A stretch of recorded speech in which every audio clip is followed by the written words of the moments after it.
not well, mentally or physically. I was doing the paleo diet for a while, but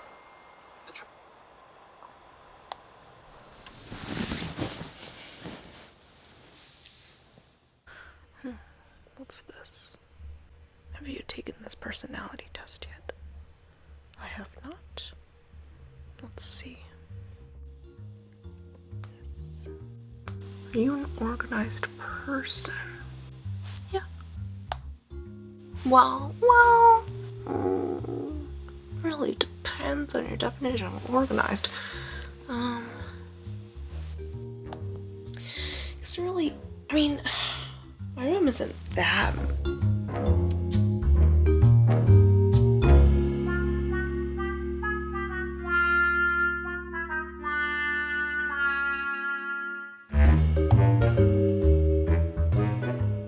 At the beginning of last year, I decided I was gonna get my life together because, well, my life is a mess. Unfortunately, it's still true.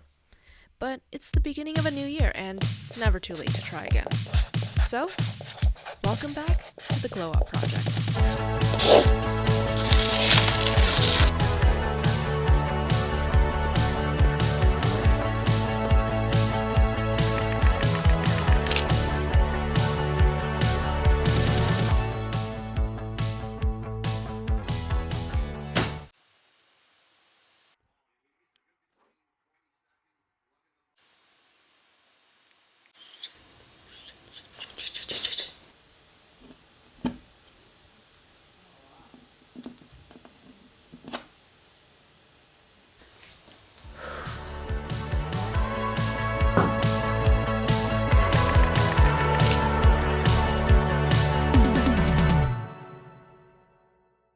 People always ask me, why is your room so messy? Why don't you just clean it? And I guess I just always find an excuse not to do it. Don't get me wrong, I know it's bad, like so bad, but it's like sometimes I just don't even have the energy to care, and I don't really know why. At some rare points, I will feel a spurt of energy to clean, but because the mess is so deep, it takes me days and I end up giving up even if I get so close to the end. It's been so long that I've cut my hair, and it's grown all the way back out again. And still, my room looks like an absolute dumpster fire. I mean, honestly, it doesn't really affect me that much. I still have space to walk. I can find everything in my room. Where the hell is my phone? And I don't think my family's super bothered by it. Dude, you left your phone in the bathroom again. Oh my... Okay, so maybe it does affect me a little bit. I don't know though. Am I just meant to be this messy person forever? I kind of always just remember being this way, living in a constant state of chaos, and I don't know if it's actually just normal to be this messy and it's a part of my personality, or if it's something that I can and should change. Or maybe it's just mental illness. No. Wait.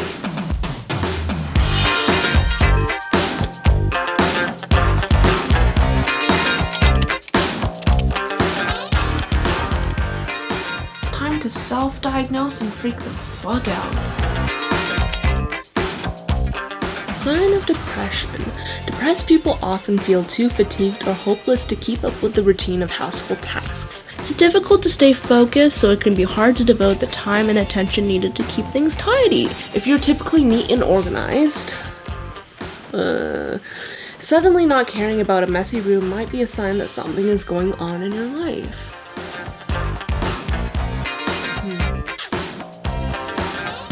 Sign of feeling overwhelmed. If you are frustrated, angry, or overwhelmed by the clutter and disarray, then it's a clear sign that something needs to be addressed. Reaching to the choir, sister. Mwah. Figuring out where to start and how to tackle the problem can seem overwhelming. This might, oh my god, my abs. This might mean prioritizing certain areas, learning new organizational tactics, or getting other household members to help with the cleaning. Oh, what's this? In one study, women who saw their homes as cluttered had high levels of the stress hormone cortisol throughout the day, while those who described their abode as a well-organized, restful space had lower levels. In other words, mess equals stress.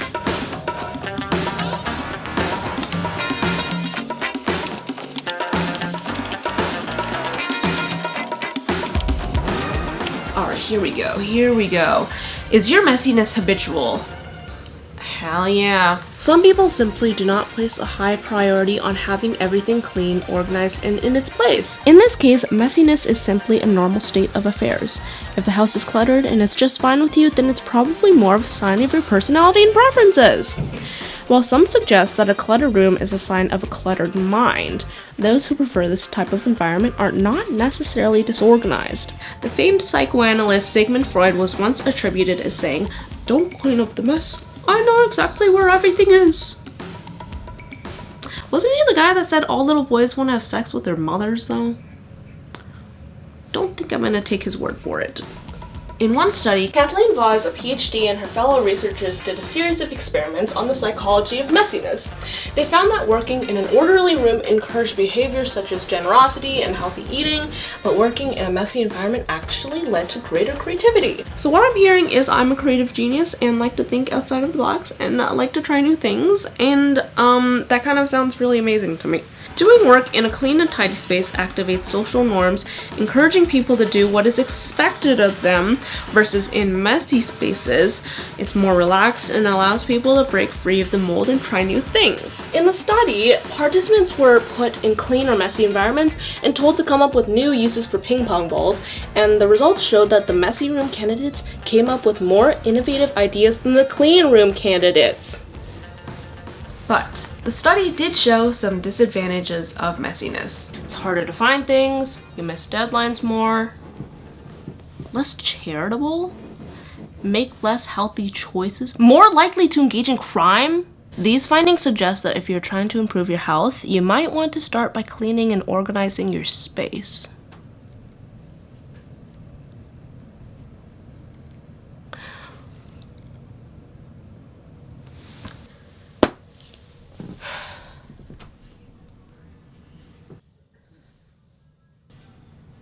No.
Wrappers are found between the bed and the sheets.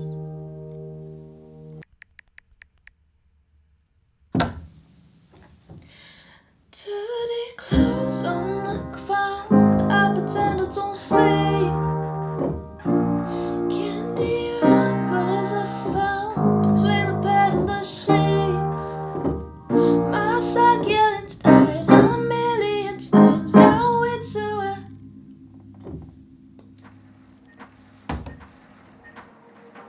Welcome back, shoppers. Today's special is a buy one get one free on mental breakdowns, overthinking, and scrolling on your phone. Hurry over to aisle 4 for these items and more. Dirty clothes on the ground, I pretend I don't see. Candy wrappers are found between the bed and the sheets. My succulents died a million times. Now where do I get my oxygen? Guess I gotta go outside like a normal person. Right, don't wanna give up the spot in my bed, lose all the crazy thoughts in my head.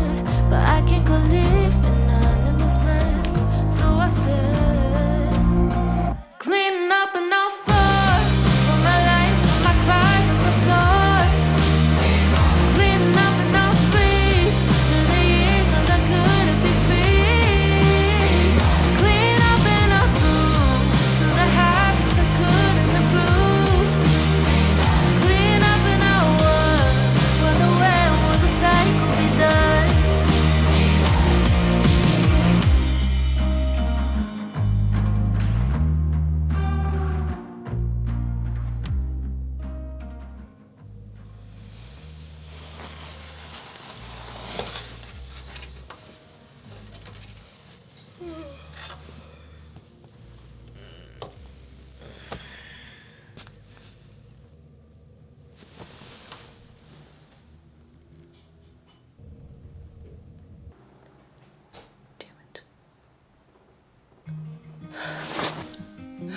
Turns out, a fun montage to an upbeat song doesn't solve all your problems.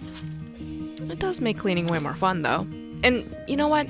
I took the first step and started. And really, that's the hardest part.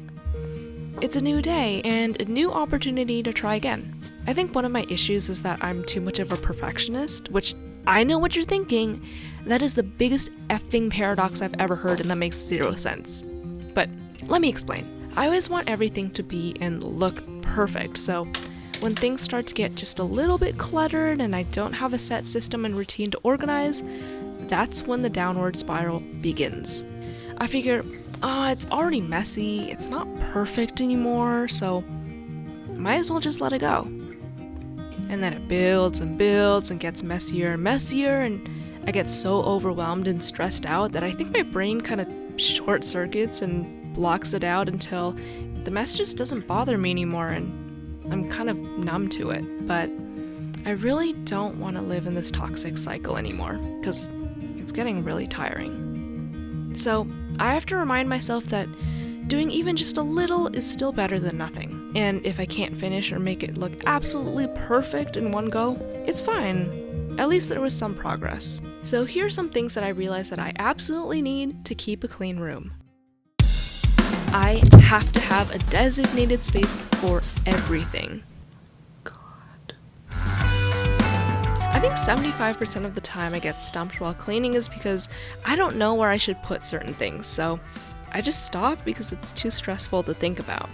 While it is a lot of work and time to create a system initially, it'll save me so much time and stress in the future, so putting things away will be a no-brainer.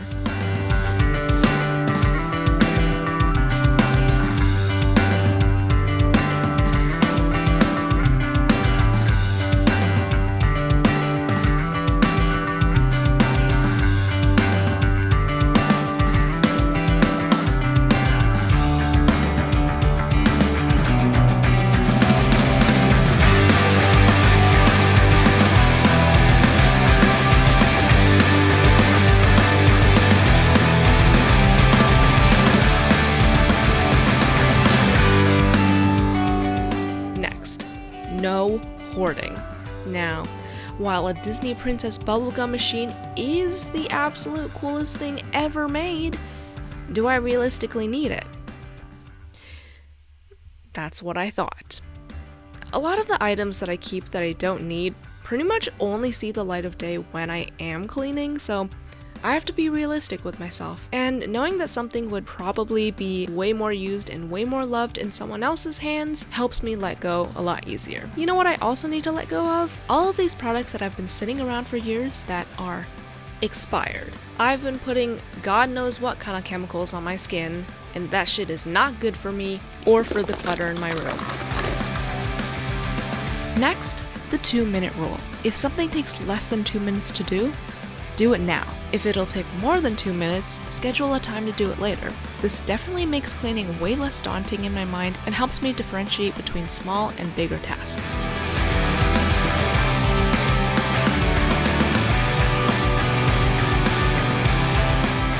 For this is definitely a big task. They say that a cluttered desk is a sign of a cluttered mind.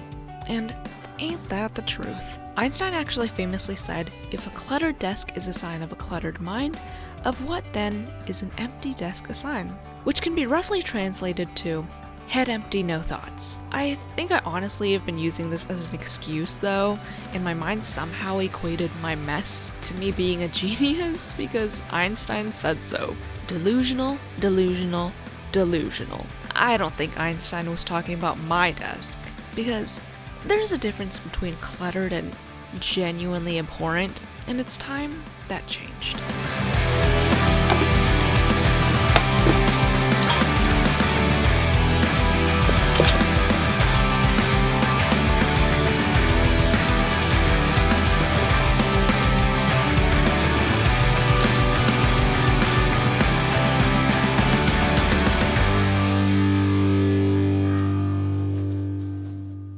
So, it's been a couple days, and I don't even know how this happened, but I'm just kidding.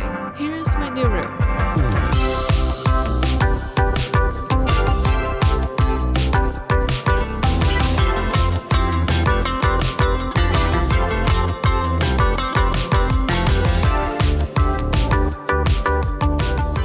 It's kind of crazy how much less stressed I already feel, and it does make me want to keep it up.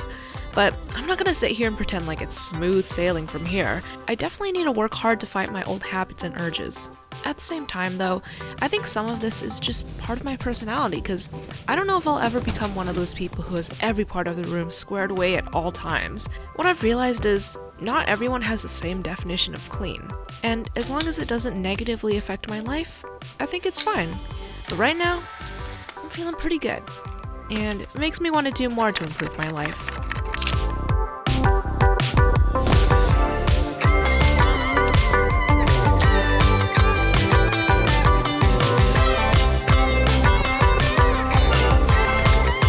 So, what comes next? I guess we'll just have to wait and see.